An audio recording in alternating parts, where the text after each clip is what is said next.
어떤 사람이 죽어서 천국에를 갔습니다. 천국문에 있던 베드로가 그 남자를 맞이하면서 묻기를 당신은 어떤 착한 일을 했길래 여기에 왔는가? 그랬더니 그 남자가 대답하기를 네, 제가 한 번은 한강 고수부지를 거닐고 있는데 글쎄 한 힘없는 어린 여성을 나쁜 깡패 무리들이 희롱을 하고 괴롭히고 있는 것 아니겠습니까? 그래서 제가 도저히 그냥 무관심하고 지나칠 수가 없어서 그리로 씩씩하게 달려갔죠. 그리고 그 다음에는 가서 제일 고약하게 생긴 녀석을 잡아서 얼굴을 한 대 치고는 발로 걸러 넘어뜨리고 뒤로 묶은 머리채를 잡아가지고 꼼짝 못하게 제압한 다음에는 소리를 쳤습니다. 너희 이 여자를 빨리 그냥 보내줘라. 그렇지 않으면 너희들 전부 내 손에 죽을 줄 알아.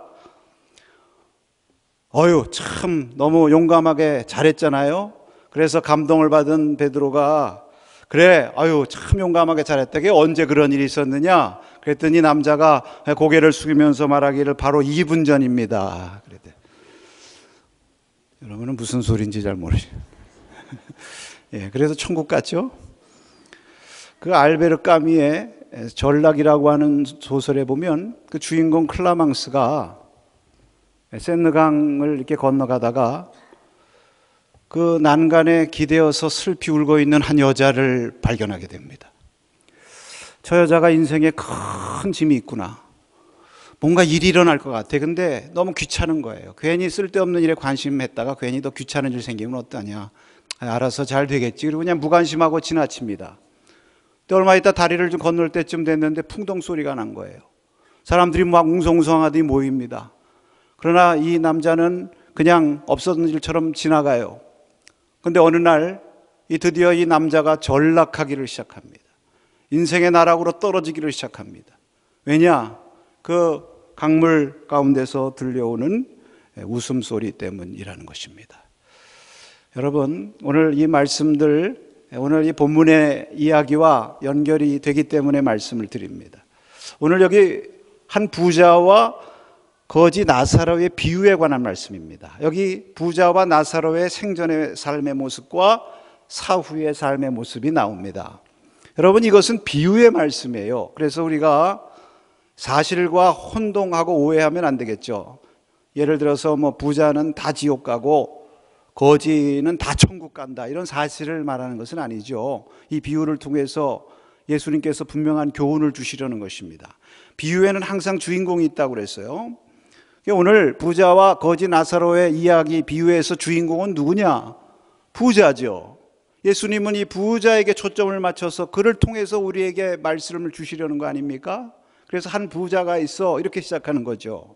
물론 예수님께서 이 거지 나사로를 등장시키심으로써 또 우리 성도들을 위로하시려는 의미도 있습니다.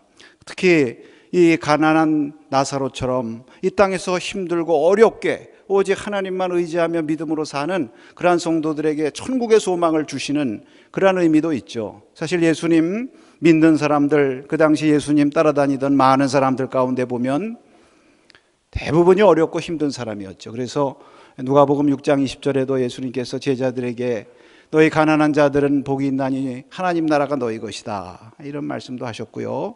또 오늘 여기 25절 말씀에도 보면 이제 하늘 천국에서 아브라함이 그 부자에게 하면서 너는 세상에 살 때 좋은 거 받았기 때문에 여기서 괴로움 당하는 거고 이 나사로는 어렵고 힘들고 고난을 받았으니 여기서 위로받는다.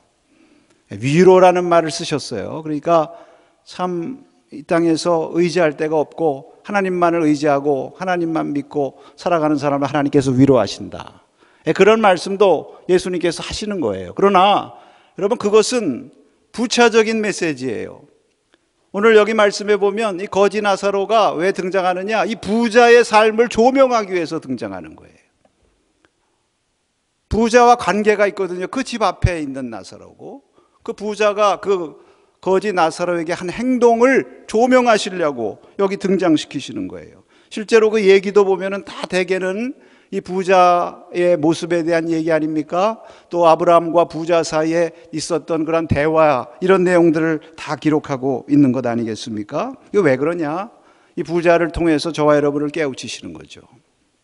예수님께서 다 이거 우리를 사랑해서 그렇게 하시는 줄로 믿습니다. 예수님 말씀 우리가 참 듣고 대할 때 어떤 때는 부담스럽기도 해요. 예수님의 말씀이 수준이 너무 높아요.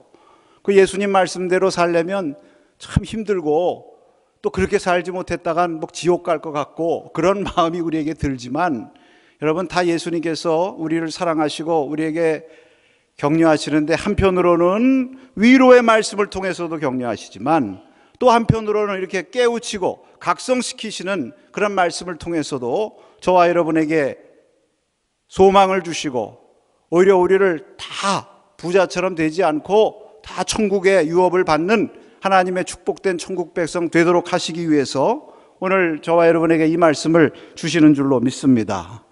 여러분, 그러한 마음으로 오늘 이 말씀을 우리가 들으시기를 바랍니다. 오늘 이 부자와 나사로의 비유의 말씀은 누가복음 16장 전체 맥락에서 이해됩니다.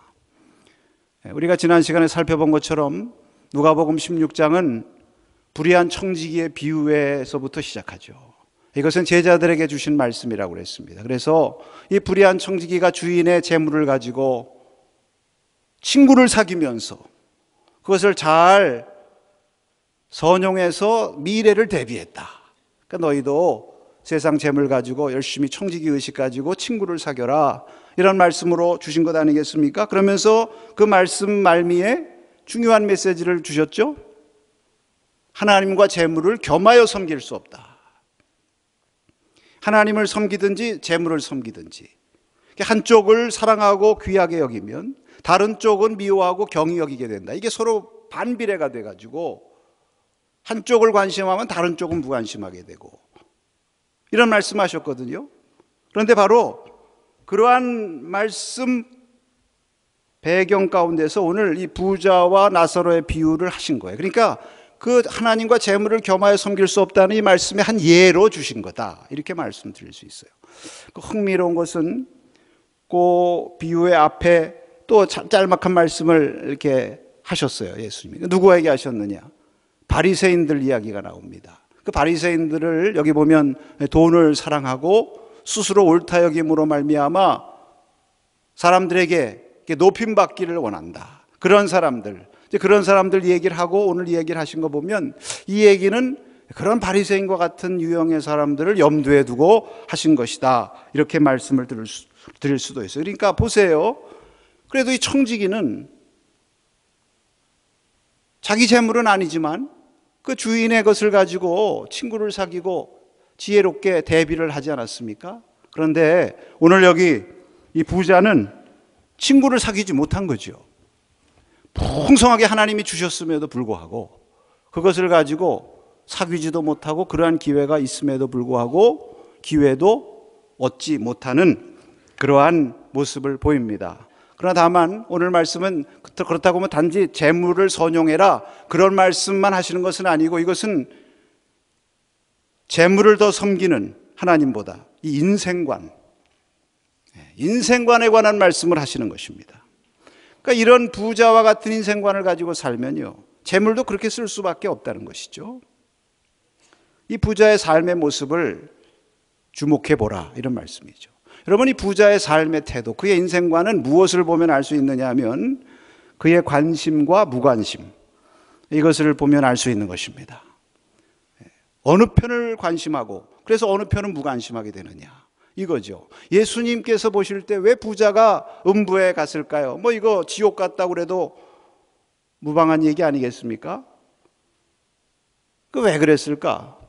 이 관심과 무관심이 뒤바뀌고 이것이 왜곡되면 그게 불신이나 다름없는 거죠. 불신앙. 자, 오늘 이 말씀을 우리가 함께 나누기를 원합니다. 여러분, 먼저 부자가 관심한 것을 한번 보십시다. 그가 관심하는 것이 무엇입니까? 여기 말씀을 쭉 보면 계속해서 나타나는 거 한마디로 요약하면요, 자기 자신과만 관계된 일에, 자기 자신과 관계된 일에만 관심하는 것을 볼 수 있어요. 여기 19절 보세요. 그는 자색 옷과 콤베 옷을 입었다고 그랬습니다. 자색 옷이라고 그러시면 그 당시 왕과 귀족들이 입는 아주 고급 비싼 옷이거든요. 그가 왕이요 귀족인지는 모르겠어요. 뭐 명망 있는 사람일 수도 있어요. 그러나 또 어떤 때는 럭셔리, 분에 넘치게 자기 몸을 치장했다 이렇게 볼 수도 있습니다. 그 재물을 가지고 자기 몸 치장하는 그 자기의 정욕, 이것을 위해서 쓰는 데는 최고의 관심을 가졌다는 것이죠. 또 날마다 호화롭게 즐겼다. 즐기는 것도 성에 차지 않아서 호화롭게, 그것도 날마다. 여기 이제 즐긴다고 하는 말은 이제 잔치를 벌였다 이런 말로도 이해할 수 있는데, 여러분 날마다 잔치하는 거예요. 음식을 얼마나 많이 차렸겠습니까? 호화롭게 잔치했으니까. 그러니까 심지어는 뭐 거기 거지 나사로도 그 부스러기를 먹고 버리는 게 많으니까, 네, 개들도 와서 먹고, 그 많은 재물 그거 가지고 자기 연락을 위해서 그렇게 쓰는 거예요.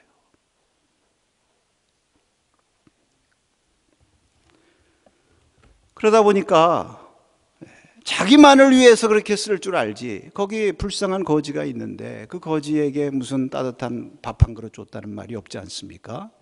그러니까 여기 이 부분에 대해서 우리 고대 교회 유명한 교부 크리소스톰이라는 분이 이렇게 말씀했습니다.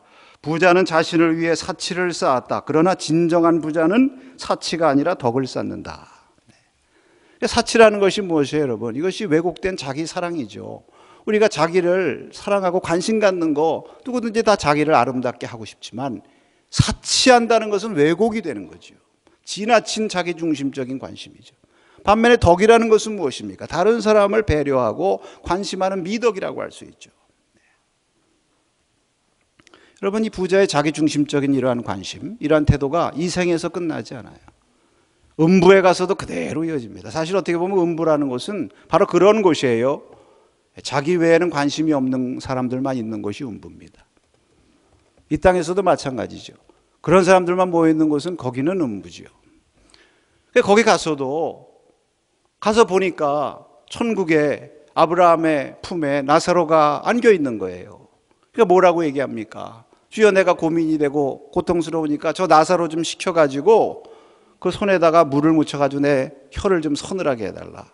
그 나사로가 보이면, 아유, 생전에 고생하더니 저기 가서 그래도 편안하게 지내는구나. 나는 저 나사로한테 해준 것도 없는데 뭐 미안한 마음 하나라도 가져야 되는데, 오로지 관심은 자기 고통을 어떻게 덜까, 그리고 그 고통을 위해서 어떻게 나사로를 좀 이용해 볼까, 뭐 이런 생각이죠, 여러분. 아주 심하게 말하면. 근데 이런 지하에 아브라함이 거절하니까 또 이번에는, 그래요? 그러면 저 나사로를 우리 집으로 보내서, 나에게 5 형제가 있는데 그 형제들한테 좀 가서 죽으면 천국과 지옥이 있으니까 정신 똑바로 차리고 살아라, 그 얘기 좀 해달라고. 생전 처음으로 이 부자가 다른 사람에 대해서 관심을 갖는데, 그 관심도 자기 형제예요. 형제, 자기와 관계된 사람. 이런 것들 우리가 보면, 여러분, 그만큼 이 부자의 관심은 자기와 관계된 일, 심하게 말하면 아주 이기적인 그러한 관심에 매몰되어 있는 사람이다, 이렇게 말씀드릴 수가 있는 것입니다. 여러분, 오늘날에도 그러한 인생관을 가지고 살아가는 사람들이 많이 있습니다. 남들이야 어떻든 자기만 잘 되고 잘 살면 그뿐이다, 자기에게 유익되고 즐거우면 그뿐이다, 뭐 내 거 가지고 내가 마음대로 즐기는데 누가 뭐라고 그래, 이러면서 그런 일에 관심 갖는 사람들 많죠. 뭐 다 나름대로 자기에 대한 관심이 있고 또 자기 몸을 잘 입히고 먹고 하려고 하는 그러한 마음이 있는 것은 다 있기 마련이지만, 이것이 지나쳐 가지고 오늘 부자와 같은 모습이 되면 그것이 문제가 되는 것입니다. 세상적으로는 문제 안 돼요. 세상적으로는 뭐 이런 사람 어디 벌 주질 않지만 주님 보실 때 문제가 되는 거예요. 여러분, 요한일서에 보면 이런 부자와 같은 사람은 안목의 정욕과 육신의 정욕과 이생의 자랑에 관심 갖고 거기에 집중하며 살아가는 사람이죠. 근데 그런 것은 세상에서 온 것이고 하나님께서 온 것이 아니라고 그랬습니다. 다시 말하면 하나님과 멀어져 있다는 거예요. 하나님과는 거꾸로 가는 방향으로 살아가는 것입니다. 오늘 예수님 말씀대로 보면 하나님과 재물을 겸하여 섬길 수 없다고 그랬는데, 하나님 대신에 재물을 섬기는 그러한 인생관, 거기서 행복과 낙을 찾으려고 하는 그러한 인생관을 말씀하게 되는 것입니다. 그러다 보니까 자연히 그런 일에 관심하면요, 어디에 무관심하게 되느냐? 하나님께 무관심하는 거죠. 그게 불신앙 아닙니까? 그러니까 음부에 떨어진 거예요.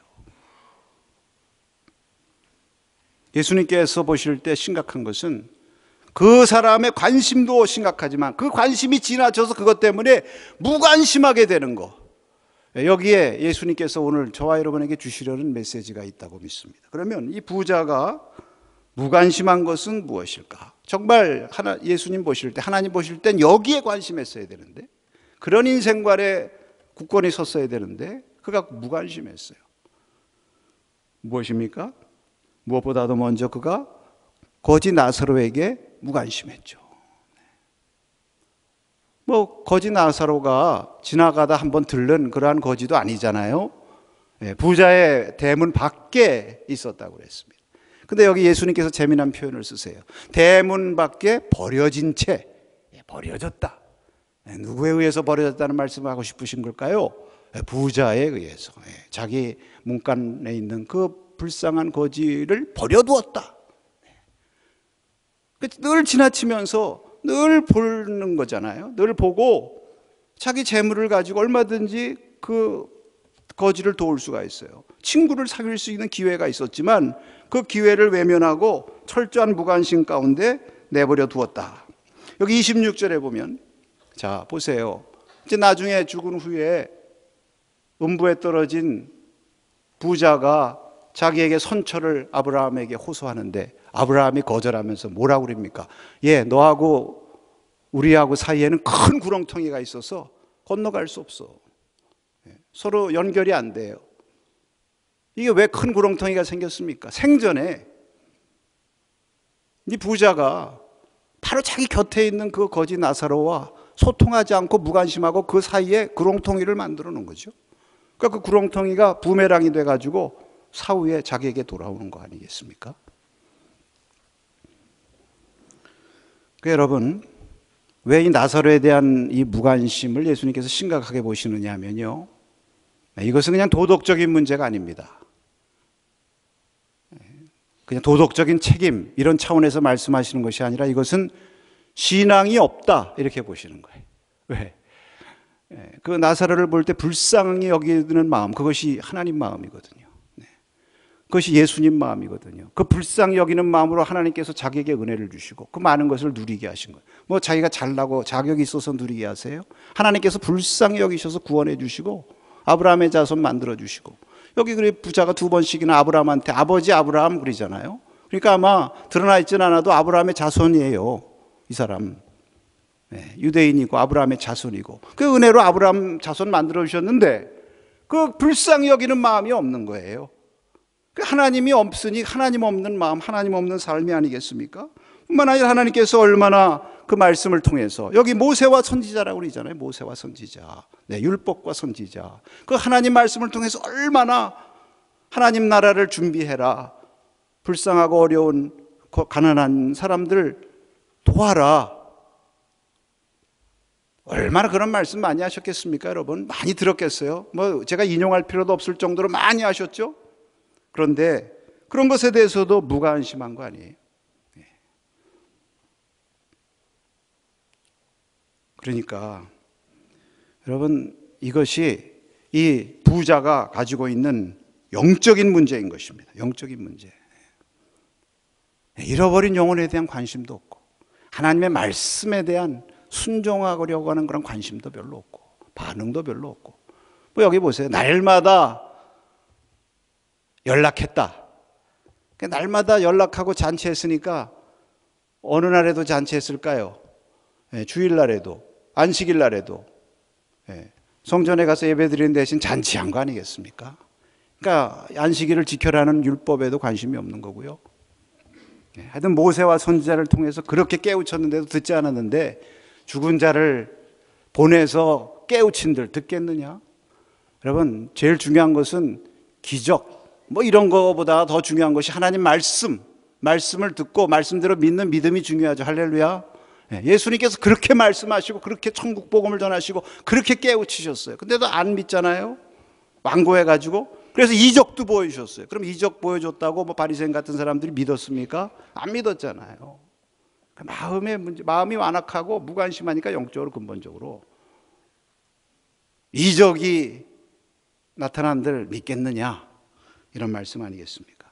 여러분, 이 부자의 이러한 그 무관심, 라사로에 대해서 무관심했지만 결국 그것은 자신의 영생에 대해서도 무관심한 것이고 영혼의 문제에 대해서 무관심한 것이고 결국 하나님에 대해서도 무관심한 거예요. 하나님에 대해서, 하나님 나라와 하나님의 의에 대해서 무관심한 거죠. 이게 심각한 거예요. 사실 부자가 뭐 나쁜 짓도 안 했는데 왜 이렇게 심한 벌을 받았을까, 이런 의문이 듭니다. 그렇다고 무슨 그 거지 나사로를 내쫓은 것도 아니고 음식을 못 먹게 그냥 잔인하게 행동한 것도 아니고 그래도 음식을 먹게 해줬잖아요. 그런데 여러분, 성경에 보면 하나님께서 우리에게 하신 말씀이 두 종류 아니겠습니까? 하나는 하지 말라는 것입니다. 나쁜 짓 하지 말아라, 살인하지 말아라, 미워하지 말아라, 뭐 도둑질하지 말아라, 간음하지 말아라, 또 해코지하지 말아라, 이런 것들 하지 말아야죠. 그것도 하지 말아야 되지만 그거 하지 않았죠. 그러나 또 하나 하라고 하는 말씀이 있는 것입니다. 하라고 하는 말, 그 무엇입니까? 한마디로 요약하면 하나님을 사랑하고 이웃을 사랑하라, 그거 아니겠어요? 근데 그렇게 하라고 하는 것을 안 한 거잖아요. 그러니까 이 부자에게 문제는 무엇이냐? 하라고 한 것을 하지 않은 게 문제예요. 관심을 가져야 될 것에 관심을 갖지 않고 그 대신에 자기만을 관심하고 세상의 일에만 관심하고, 이것이 문제 아니에요? 그게 사실 불신앙 아니에요? 믿음이 없는 거니까 어떻게 천국 가겠습니까? 그래서 야고보 4장 17절에 이런 말씀이 있습니다. 그러므로 사람이 선을 행할 줄 알고도 행하지 아니하면 죄인이라. 죄에 대한 얘기하기가 싫지만 성경에 그렇게 나와 있습니다. 그런 얘기가 있어요. 제가 어느 책에서 읽었는데, 우리나라에서도 오래전에 상영됐던 영화 가운데 로벨의 장군이라고 하는 영화가 있다고 그래요. 근데 이제 거기에 영화 가운데 보면 그 나치의 레지스탕스 저항 운동하던 사람들이 마지막에 잡혀가지고 처형당하기를 직전에 이제 그러한 장면이 거기 묘사되는데, 거기 한 사람이 붙잡혀 온 거예요. 근데 막 와가지고 자기 억울하다고 막 자기 억울함을 호소합니다. 나는 아무 일도 하지 않았다고. 나는 레지스탕스 운동한 것도 없고, 나는 유대인도 아니고, 또 나는 장사하고 그저 돈 벌고 내 가족 살기 위해 바빴던 사람이지 내가 한 거 아무것도 없다고. 그러니까 그 옆에 있던 한 레지스탕스 저항하는 그 사람이 그렇게 얘기했다는 거죠. 당신이 아무것도 하지 않은 게 그게 당신의 잘못이다. 그것이 죽어 마땅한 일이다. 지금 전쟁이 일어나고 이 민족이 백척간두에 있고 수많은 사람들이 피 흘리고 있는데 이런 때 아무것도 하지 않는다? 그것이 문제 아니냐. 네. 여러분, 오늘 바로 이 말씀을 오늘 우리에게 하고 있는 것입니다. 여러분, 오늘 이 말씀, 여러분, 결국 예수님께서 하신 목적이 무엇인가요? 이 말씀하신 목적이 이 부자에게 초점을 맞추는 거라고 그랬잖아요. 그러면 부자를 저주하기 위해서 그렇게 하셨을까요? 그건 아닌 것 같아요. 왜냐하면 여기 아브라함이 부자를 부를 때 뭐라고 부르느냐 하면 예, 이렇게 부르거든요. 예. 그러니까 여기 예라고 부른 말을 우리가 또 성경에서 바로 앞에서 들었죠. 그 누구였습니까? 탕자의 비유에서 아버지가 첫째 아들을 부를 때에 예라고 부르면 아이야, 내 아들아. 그러니까 사실 이 아브라함이 이 부자를 불쌍히 여기는 거예요. 부자는 하나님에 대해서 관심이 없었지만 하나님은 이 부자에 대해서 관심이 있으신 거예요. 안타까운 모습으로 그를 보시는 거예요. 어떻게 보면 그도 마다들과 같은 잃어버린 영혼이죠. 하나님께서 큰 축복을 주셨는데 그거 누리지 못하고 그거 가지고 친구 사귀지 못하고 오직 자기만을 탐닉하고 살았던 그 불쌍한 영혼, 그 영혼이 안타깝게 부르며 하시는 말씀입니다. 그래서 오늘 이 부자의 예를 통해서 저와 여러분들에게 깨우치시는 것은, 얘야, 하나님께서 내가 너에게 베푼 그 많은 은혜와 그 많은 축복을 내가 늘 감사하면서 그것을 가지고 너는 부자처럼 돼서는 안 된다. 내가 정말 무엇에 관심하고 무엇에 무관심해야 될지를 이 시간 분명히 지혜롭게 생각해 보라 하는 주님의 은혜의 속삭임이신 줄로 믿습니다. 오늘 그러한 말씀을 저와 여러분에게 주세요. 그 종교개혁자 마틴 루터의 유명한 예화가 또 여기서 생각이 납니다. 그 사단의 회의에 관한 유명한 예화 있잖아요. 사단이 자기 졸개 마귀들을 불러놓고 회의를 하는데, 그래 너희들 어떻게 기독교인들을 공격해서 믿음에서 떨어지게 했느냐? 한 마귀가 나는 질병을 일으켜가지고 몸이 불편해서 교회 못 가게 했습니다. 또 어떤 마귀는 나는 박해가 일어나게 해가지고 예수님을 부인하게 했습니다. 그랬더니 사단이 있다. 야 이놈아, 그렇게 하니까 오히려 더 기도하고 하나님 구해달라고 고쳐달라고 더 하나님 앞에 기도하고 더 박해하니까 더 똘똘 뭉쳐가지고 더 믿음에 굳게 서가지고 오히려 교회가 부흥되지 않느냐. 근데 마지막 한 마귀가 그렇게 얘기했다는 거 아니에요? 저는 기독교인들을 영혼 구원과 하나님 나라 일에 무관심하게 만들었습니다. 그랬더니 점점 우리 편이 되더군요. 여러분, 마귀의 무기가 무엇이냐면요, 무관심이라는 것이죠. 영적인 무관심과 안일. 오늘 이 부자와 같이 그런 것을 오늘 우리에게 말씀하는 거 아니겠습니까? 여러분, 오늘 우리 성도들에게서 최대의 이 도전, 우리 신앙생활의 대적, 이것이 무엇이냐? 뭐 고난이나 박해가 아니죠. 무엇이냐? 이 무관심이라는 것입니다. 하나님의 일에 대한 안일함. 하비콕스라고 하는 유명한 신학자가 그런 얘기를 했습니다. 오늘 현대 기독교인들에게 심각한 문제는 교만이라기보다는 오히려 무관심과 나태다, 이런 말을 했습니다. 노벨 평화상 수상자였던 엘리 위젤이 이런 말을 했습니다. 사랑의 반대는 증오가 아니라 무관심이다. 교육의 반대는 무지가 아니라 무관심이다. 삶의 반대는 죽음이 아니라 삶과 죽음 모두에 대한 무관심이다. 신앙의 반대는 무엇입니까? 불신앙이 아니라 하나님에 대한 무관심인 것입니다. 하나님 나라 일, 잃어버린 영혼에 대한 무관심.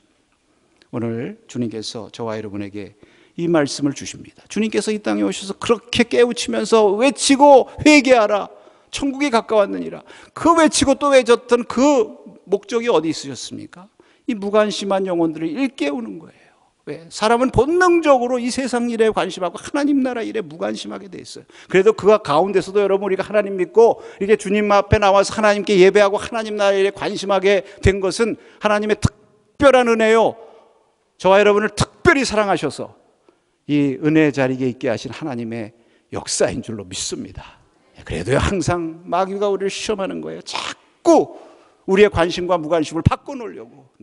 우리를 자꾸 영적인 안일에 떨어져 안일에 나태에 빠지게 하려고. 오늘 이 시간 이 말씀을 통해서 우리 자신을 다시 돌이켜보고, 주여, 내가 정말 무엇에 관심하며 살아가고 있습니까? 오늘 저는 부자와 같이 되지 않게 하시고 오직 하나님 나라, 하나님의 일을 먼저 구하며 하나님의 일에 관심하여서 나에게 예비하시고 주시고자 약속하신 천국의 유업을 다 받아 누리는 축복의 자녀가 되게 해 주시옵소서. 오늘 저와 여러분의 기도의 제목이 될 수 있기를 축복합니다. 따라하십시다. 아직도 늦지 않았다. 우리에게는 아직도 기회가 있습니다. 할렐루야. 찬송 한 장 부르고 기도하시겠습니다.